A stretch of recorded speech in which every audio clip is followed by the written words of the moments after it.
Di kereta bawah tanah, hantu wanita mencuci otak seorang wanita. Anak laki-laki bermata batin menunduk diam setelah melihatnya.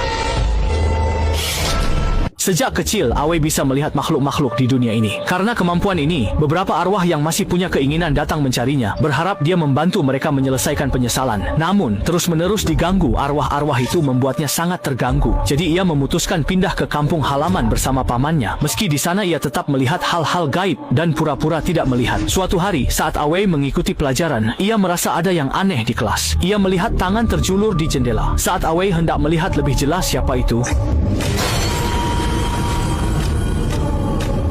namun, tidak ada teman sekelas yang melihatnya. Untuk menghindari masalah, Awe berpura-pura tidak melihat. Malam hari saat pulang dan makan malam di rumah, Awe menceritakan bekas tangan berdarah yang ia lihat kepada pamannya, seorang pengusir setan. Setelah mendengar, pamannya menasihati Awe agar benar-benar berpura-pura tidak melihat, karena hanya roh jahat yang meninggalkan bekas tangan berdarah dan pasti menyimpan dendam. Jika terlibat, akibatnya sangat berbahaya. Awe pun diam-diam mengingat nasihat itu dalam hatinya. Keesokan harinya, saat Awe keluar melukis, tiba-tiba seseorang datang memuji lukisannya. Namun, ketika Awe menoleh, ia melihat orang itu ternyata hantu wanita cantik. Untuk menyembunyikan bahwa ia bisa melihat hantu, Awe pura-pura tidak melihatnya. Tapi akting Awe yang buruk tetap diketahui hantu wanita itu. Ternyata, di lukisan itu, di samping gadis itu tidak ada anjing. Setelah itu, walau hantu wanita itu bicara, Awe tetap dingin dan tidak menanggapi.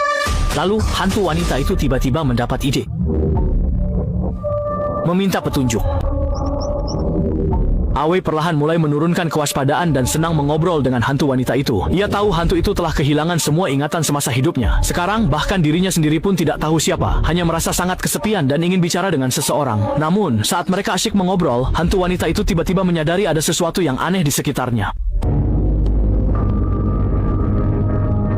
Setelah berkata demikian, hantu wanita itu pergi dengan tergesa-gesa. Awe tidak tahu bahwa meski hantu itu tampak memikat dan membuat iba, ia masih menyimpan sisi tersembunyi. Tak lama, mereka menjadi sahabat dekat. Awe pun memutuskan mengambil foto bersama sebagai kenangan. Tetapi di foto itu tidak ada bayangan hantu wanita tersebut. Melihat hantu itu tampak murung, Awe lalu menggambar lukisan sebagai pengganti foto untuk mengekspresikan persahabatan mereka. Belakangan ini, terjadi hal aneh di sekolah.